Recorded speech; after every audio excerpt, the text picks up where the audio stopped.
할렐루야. 아멘하여 하나님께 영광 돌리시기 바랍니다. 아멘. 우리가 살면서 이런저런 일들을 많이 겪습니다. 느닷없이 일어나는 우리 주변에 예기치 않은 일들로 인해서 우리는 무서워 떨고 두려워하고, 이런 상황들이 우리의 삶은 여러 번 반복되어 가면서 우리를 힘들게 합니다. 그때마다 여러분들은 그런 문제들을 어떻게 해결하셨습니까? 주님이 이 땅에 계시는 동안 많은 일들을 행하셨어요. 주님이 행하시는 일들을 한마디로 말하면 기적이었습니다. 죽은 자를 살리는 것, 문둥이를 고치는 것, 절름발이를 낫게 하는 것, 소경을 눈을 뜨게 하는 것, 여러분, 이건 기적입니다. 인간의 생각으로는 감히 상상할 수 없는 일들을 주님이 우리 곁에 오셔서 행한 줄로 믿으시기 바랍니다. 결과만 본다면 주님이 우리에게 하신 일들이 정말 좋은 일이고 놀랄 일입니다. 하지만 주님이 행하시는 일들이 기적으로 우리에게 다가오기까지 과정을 살펴보면 왜 이러셨을까? 의문을 피할 수 없는 사건들은 너무도 많아요. 한 가지 예를 들어 보겠습니다. 마가복음 5장에 보면요, 회당장 야이로가 자기 딸이 죽게 생겼다고 주님을 찾아갔어요. 주님이 가자. 그래서 그 회당장 야이로의 집으로 가는 도중 집에서 하인들이 왔어요. 딸이 죽었습니다. 선생님, 더 이상 괴롭게 하지 마십시오. 자, 여러분, 주님이시라면 고쳐주시고, 죽기 전에 고쳐주시고, 그리고 가서 내가 고쳤다, 이렇게 하셔도 큰 문제 없지 않아요?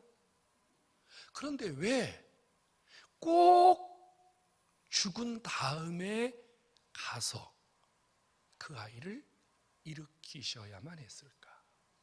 만일 주님이 죽기 전에 먼저 고쳐주셨더라면 그 아이는 죽음을 경험하지 않아도 되고, 그 아비와 어미는 자식이 죽었다는 소리에 가슴을 쓸어내리지 않아도 되고, 그 어린 것이 죽어서 장례를 치르던 사람들의 안타까운 심정을 갖지 않아도 되지 않았을까요? 왜 꼭 죽은 다음에 주님께서 기적을 베풀어 주셨을까? 아이가 살아났다는 사실은 기적이지만 그 과정 속에는 우리가 해결할 수 없는, 우리가 도저히 이해할 수 없는 이런 의문점은 남아 있습니다. 오늘 본문에도 마찬가지입니다. 주님이 오병이어의 기적을 베푸셨어요. 사람들이 얼마나 주님 앞에 몰려오는지 어떻게 감당할 수가 없었습니다. 그래서 주님이 제자들에게 배를 띄워서 건너편으로 가라, 그리고 바다로 내보냈습니다. 미안합니다, 발음이 좀 씹혀서 감기가 좀 들어가지고 보냈어요. 그리고 주님은 따로 다른 곳으로 이동을 하십니다. 그런데 문제는 뭐였냐면요, 배를 저어서 바다를 건너가던 제자들이 한가운데쯤 갔을 때 예기치 않았던 풍랑이 일어났어요. 바람이 거세게 불고 파도가 몰아치기 시작합니다. 1경이 오후 6시예요. 2경이 저녁 9시예요. 3경은 밤 12시고요. 4경은 새벽 3시입니다. 저녁 무렵부터 제4경까지, 그러니까 적어도 8시간, 9시간을 풍랑과 파도와 싸우면서 제자들이 아주 죽을 지경에 놓여 있었던 거예요. 그런데 예수님은요, 그걸 보고만 계셨어요. 왜 이러시는 겁니까? 지금 제자들이요, 정말 죽을 맛이라니까요.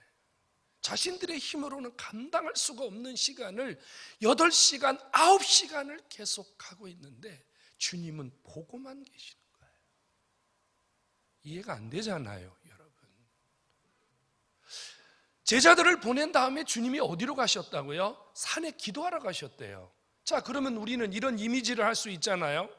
높은 산 위에서, 바다에서 지금 고난을 겪고 있는 제자들을 바라보시는 주님, 그리고 그 주님이 그 산에서 기도하시는 모습, 도대체 주님 무슨 기도하신 거예요? 무슨 기도하신 거예요? 만일 주님께서 그 풍랑과 파도 속에 있는 제자들을 바라보면서 기도하셨다면 그 제자들의 모습이 호전이 되었어야 되는데 여전히 풍랑과 싸우고 있습니다.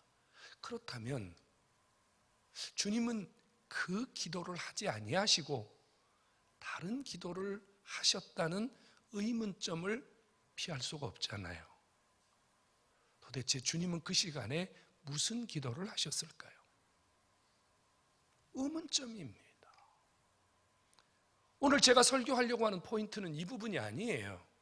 자, 밤 4경쯤 되어서요, 주님이 제자들에게 물 위로 걸어서 오십니다. 여러분, 상상할 수 없는 일이지만 예수 그리스도이시기에 가능한 줄로 믿으시기 바랍니다.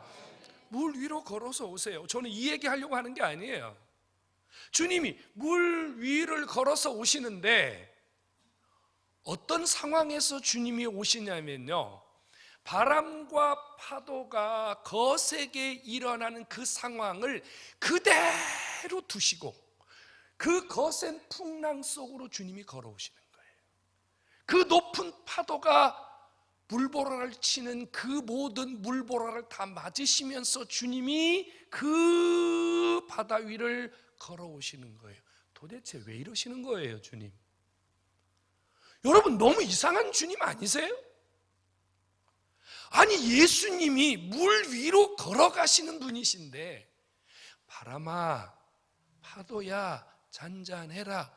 그러면 주님이 아주 평안한 시간, 평안한 환경에서 제자들에게 가실 수 있잖아요. 그리고 지금 제자들은 8시간, 9시간을 고생하고 있는데 주님이 오시면서 바람과 파도를 잔잔하게 하신다면 제자들도 좀 쉬잖아요. 제자들도 좀 한숨 돌리잖아요. 그런데 왜 주님이 그 거센 풍랑과 그 거센 파도를 그대로 두시고 그 속을 주님이 헤치면서 걸어오시냐 이거예요. 너무 이상하지 않아요? 저는 이 성경을 읽으면서요, 주님, 왜 이러십니까 지금? 상상이 안 되세요, 여러분? 물 위로 걸어오시는 전능자가 바람과 파도에 지금 막 물보라를 맞으며 걸어오는 그 모습, 뭔가 좀 언밸런스하지 않습니까? 이해가 잘 안 되는 부분이잖아요. 자, 새벽 3시입니다. 지금 지칠 대로 지쳐있는 제자들, 그런데 갑자기 풍랑과 파도 속에서 사람이 튀어나와요. 그러면 여러분, 놀라는 게 당연해요, 안 해요? 놀래 자빠질 노릇이죠. 여러분, 놀래 자빠질 노릇이죠. 왜 주님이 이렇게 지금 깜짝 시호를 하시는 걸까요? 여러분들이 지금 그 상황에 있다고 생각해 보세요. 여러분들이 지금 풍랑을 만났고 파도에 지금 죽을 지경인데 이 풍랑과 파도가 계속되는 그 상황에서 주님이 여러분에게 그 파도 속으로, 그 풍랑 속으로 그냥 그 모든 물보라를 맞으면서 여러분들에게 다가온다고 생각해 보세요. 예수님이 오시는 것 자체는 은혜야. 예수님이 어떤 상황에서도 우리를 찾아오시는 것은 은혜지만 예수님 왜 이렇게 비를 쪽딱 맞고 오셨어요? 주님 왜 이렇게 험한 꼴로 오셨어요? 우리 조금 고개를 갸우뚱거릴 수밖에 없지 않겠어요, 여러분? 숙제를 풀어봅시다. 주님이 이유가 있으시겠죠? 전능하신 하나님, 능력의 하나님, 죽은 자를 살리시는 아버지, 그리고 지금 똑똑하게 보여주고 계시잖아요. 주님이 어떤 분인지. 물 위로 걸어가시는 그 예수님이 풍랑과 파도 속에서 그 모든 물보라를 맞으며 그 속을 뚫고 제자들에게 오시는 이유, 바람과 파도를 그대로 두신 채 그 속을 걸어오시는 예수님, 우리에게 뭘 보여주려고 하시는 걸까요? 오늘 우리에게 무슨 말씀을 하시려고 하는 걸까요? 성도 여러분, 풍랑과 파도는 문제입니다. 우리 속에 일어나는 수없는 문제들입니다. 오늘 주님은요, 이 모습을 통해서 오늘 여기 앉아있는 저와 여러분들의 문제를 해결하시는 주님, 우리에게 무엇이 있어야, 우리가 무엇을 주님에게 해야 하나님이 우리의 문제를 해결해 주시는지 주께서 말씀하기를 원하십니다. 성령께서 오늘 이 아침에 여러분 모두에게 이 말씀으로 은혜를 주셔서 여러분들이 문제가 일어날 때마다 오늘 이 풍랑 속을 헤쳐서 오시는 예수님을 생각하면서 문제 해결받는 여러분들의 삶이 되기를 주님의 이름으로 축복합니다. 축복합니다. 여러분 문제 해결 받아야 돼요. 문제 해결 안 되는 인생은 힘들어요. 많이 힘들어요. 무조건 해결 받아야 돼요. 크고 작은 문제가 해결돼야 은혜예요. 찬송 가면 은혜, 모든 것이 은혜 아무리 불러도요, 문제가 해결이 안 되면요 되돌아서서 아이고 이러는 거예요. 풍랑 속에서 풍랑을 두신 채 그 속을 통과해서 오시는 주님, 우리에게 무슨 말씀을 하시려는 걸까요? 주님은 지금 우리의 생각을 바꾸시려는 거예요.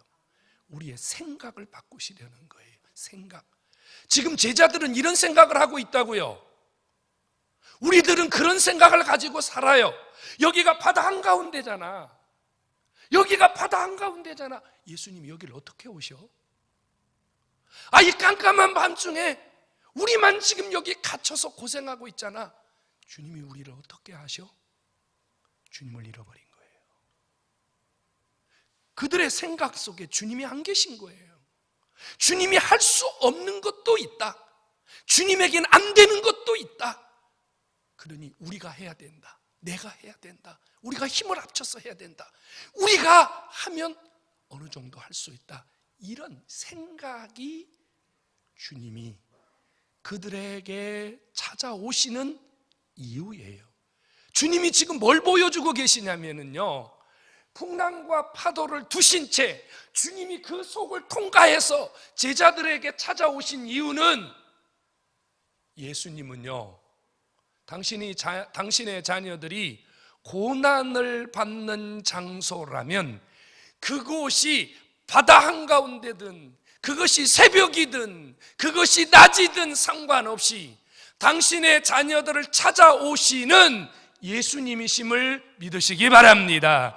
또 한 가지는요, 풍랑과 파도를 그대로 두신 채 주님이 그 속을 통과해서 오시는 이유는요, 주님은 어떤 풍랑 속에서도 우리를 찾아오실 수 있는 분이라는 사실을 깨닫기를 축원합니다. 성도 여러분, 풍랑 속에서도 주님이 계세요. 바다 한가운데도 주님이 계세요. 주님이 못 오시는 곳이 없어요. 주님이 못 오시는 시간이 없어요. 주님은 어디든지 오셔서 우리의 문제를 해결하시는 전능하신 분이심을 깨닫기를 축원합니다. 설마 주님이 이곳에, 설마 주님이 이까진 일에 이런 우리의 생각을 버리셔야 됩니다. 이런 생각을 버려요. 우리 속에 기적이 일어나지 않는 이유는 내 생각 때문이에요. 내 생각이 잘못되어 있으면, 내 생각이 믿음의 사고, 예수님의 사고로 바꿔져 있지 않느냐면 어떤 사람에게도 기적이 일어나지 않습니다.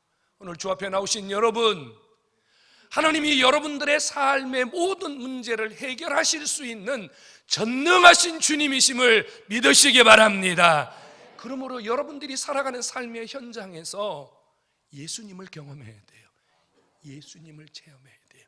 예수님은 교회에서 체험하는 분이 아니에요.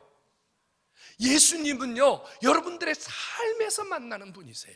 여러분들이 운전할 때 만나고, 여러분들이 사업할 때 만나고, 여러분이 밥을 지을 때 만나고, 여러분 자식을 키울 때 만나고, 여러분들이 아플 때 만나고, 여러분들이 힘들 때 만나고, 여러분들이 기쁠 때 만나고, 여러분 장소에 찾아오시는 예수님 만나서 여러분들의 문제도 해결받는 은혜가 있기를 주의 이름으로 축원합니다. 성도 여러분, 풍랑은 예수님을 잃어버리게 만듭니다. 풍랑은 예수님을 잃어버리게 만들어요. 지금 제자들이요, 풍랑을 만나기 전까지는요 주님을 생각했어요. 오병이의 기적을 베푸신 예수님, 죽은 자를 살리신 예수님, 그들 속에 있었어요. 그런데 느닷없이 그들의 삶에 풍랑이 일어나니까 그들이 가지고 있던 신앙의 바닥이 드러난 거예요. 바닥 말이에요. 평안할 때는, 아무 문제가 없을 때는 제자들의 신앙과 삶이 사람들에게 얼마나 우러름의 대상이었겠어요. 예수님 옆에서 의기양양하게 다니던 제자들, 누가 보아도 멋지지 않습니까? 여러분, 믿음 있어 보이지 않습니까? 그런데요, 풍랑이 일어나니까 그 멋진 제자들의 속이 훤히 드러났어요. 그들의 신앙의 바닥이 드러났어요. 그들 속에 주님이 없었던 거예요. 그들 속에 예수가 자리 잡고 있지 않았던 거예요. 아직도 그들 속에는 자신과 경험과 사람과 수단과 방법과 이런 것들이 자신들 속에 여전히 남아 있었던 거예요. 저도 목회하면서 종종 그런 분들을 봐요. 평소에는 믿음 좋아 보이고, 평소에는 참 훌륭한 신앙인이구나, 참 좋은 분이구나, 이렇게 생각했던 분들이 예기치 않은 풍랑을 만났을 때, 예기치 않은 문제를 만났을 때,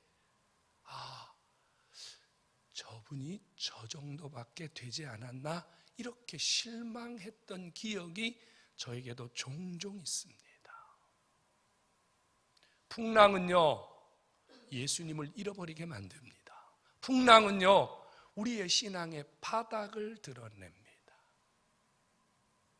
어떤 면에서는 문제 앞에 있는 내 모습, 환난 앞에 있는 내 모습이 진짜 신앙의 모습입니다. 고난을 당하고 풍파를 겪고 문제를 겪으면서도 흔들리지 않고 믿음을 지키고 예수 중심으로 서 있다면 그는 진짜 훌륭한 신앙인인 거예요. 성도 여러분, 풍랑 때문에 예수님 놓치는 어리석은 자가 되지 않기를 주님의 이름으로 축원합니다. 풍랑은요, 우리에게 영적 혼란을 가져다 주기도 합니다. 예수님이 물 위로 걸어왔어요. 그것도 새벽 3시예요. 여러분, 제자들은 당연히 놀라는 것이 당연하잖아요. 그런데 여러분, 한번 생각해 봅시다. 제자들이 누굽니까? 예수님을 오랜 시간 곁에서 섬기던 자들 아닙니까? 그렇다면 예수님의 그림자만 보아도 주님을 알아봤어야 되는 거예요. 그렇지 않아요, 여러분?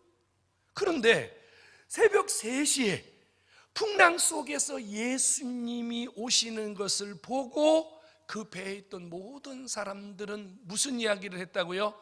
귀신이 나타났다, 유령이 나타났다. 영적 혼란이 온 거예요. 예수님과 사단을 구별하지 못하는 혼란이 온 거예요. 여러분, 풍랑은요, 우리를 지치게 만들어요. 사실 우리가 육신적으로 너무 지치면요, 영적인 그로기 상태가 와요. 사실은 그래요. 그거 맞아요, 여러분. 그래서 우리가 고난받을 때, 우리가 문제에 휩싸여 있을 때 정신을 바짝 차려야 돼요. 정신을 바짝 차려서 우리가 깨어있지 않으면, 정신을 바짝 차려서 우리의 영이 하나님에게 집중하고 있지 않으면요, 영적인 혼란이 와요. 영적인 혼란. 이게 주님의 역사인지, 이게 사단의 역사인지, 이게 은혜인지, 이게 독인지 분별하지 못하는 영적 혼란이 온다 그 말이에요. 성도 여러분,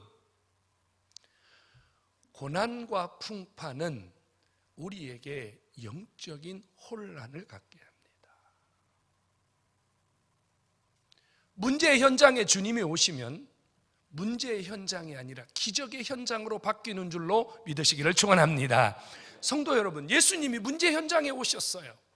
그런데 그때 아주 용감하고 씩씩한 사나이 한 명이 손을 번쩍 듭니다. 누굽니까? 베드로였습니다. 주님, 너무 멋있어요. 주님 물 위로 걸어오는 그 모습 너무 멋져요. 저도 한번 해보면 안 될까요? 아무도 상상할 수 없는 이 생각을 베드로가 해냈어요. 그러니 예수님이 오라. 그러니까 베드로가요, 물 위로 걷습니다. 이 세상 창세 이래 인간으로 태어난 자 중에 물 위로 걸어본 사람은 베드로가 처음이자 마지막입니다. 얼마나 멋져요, 여러분. 몇 발자국 베드로가 물 위로 걷다가 그만 물속에 빠져버렸습니다. 문제 현장에서 기적이 일어났어요. 물 위로 걷는 기적이 일어났어요. 그런데 이 기적이 순간적으로 다시 제자리로 돌아가 버렸어요. 시험으로 바뀌어 버렸어요. 주님이 두 가지를 말씀하십니다. 너 왜 이렇게 믿음이 적으냐? 너 왜 이렇게 의심했느냐? 두 가지를 말해요. 성도 여러분, 문제의 현장을 기적으로 현장으로 바꾸려면 두 가지가 필요하다고 주님이 얘기하신 거예요. 하나는 믿음이 작다. 이게 지금 질량에 비유한 거잖아요. 작다, 크다 이 말이에요. 작다는 말이 무슨 말일까? 믿음이 바닥이라는 뜻입니다. 믿음이 거의 없다는 뜻이에요.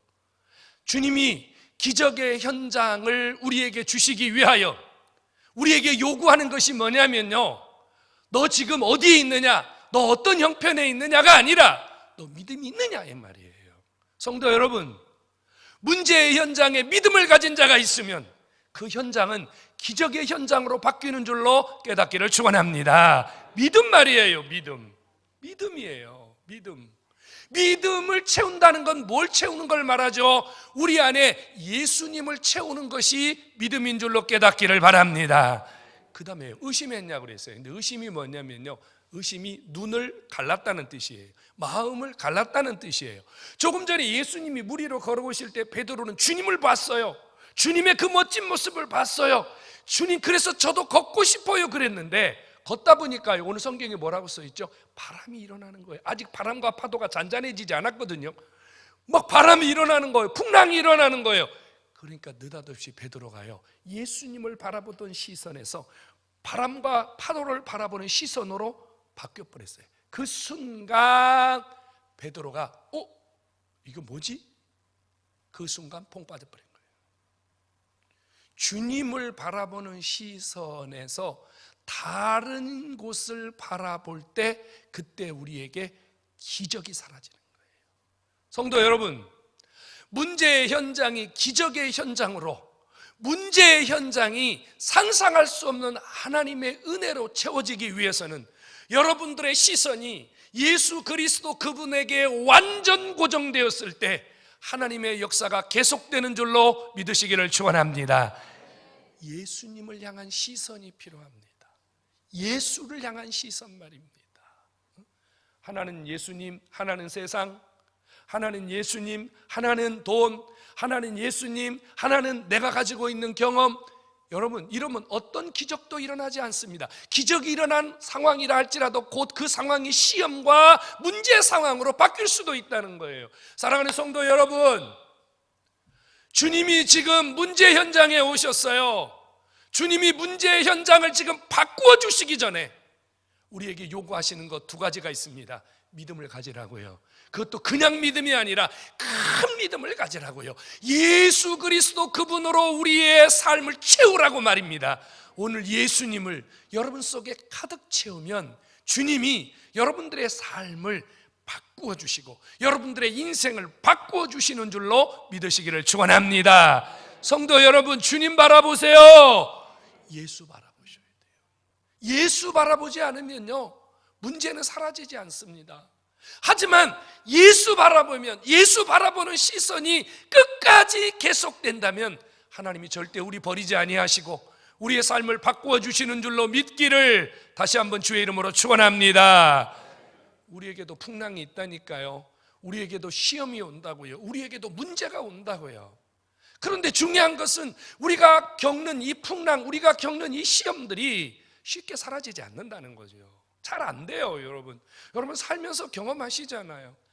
한번 사업이 무너지거나, 한번 몸이 아프거나, 한번 우리 환경에 변화가 일어나면 그거 쉽게 제자리로 안 돌아간단 말이에요.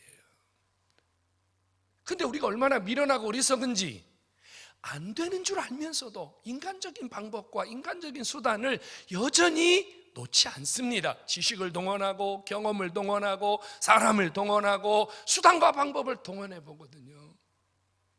풍랑과 파도를 어떤 지식이 잠잠하게 할 수 있습니까? 풍랑과 파도를 어떤 경험자가 잔잔하게 할 수 있습니까? 풍랑과 파도를 어떤 수단이, 어떤 방법이 잔잔하게 할 수 있습니까? 여러분, 이건 안 돼요. 방법은 하나밖에 없어요. 주님이 하셔야 돼요. 주님이 하시면 그 어떤 풍랑도 파도도 잔잔해지는 거 믿으시기를 주의 이름으로 축원합니다. 그러면 주님이 풍랑과 파도를 잔잔하게 하실 수 있는데 해 주시지 않는 것, 여전히 그 속에서 주님이 우리 속에 나타나시는 이유는 우리의 생각이 안 바뀌었기 때문이에요. 우리의 생각 말이에요. 이제 여러분들이 집으로 돌아갈 거잖아요. 여러분들이 한 주간 세상에 가서 살 거잖아요.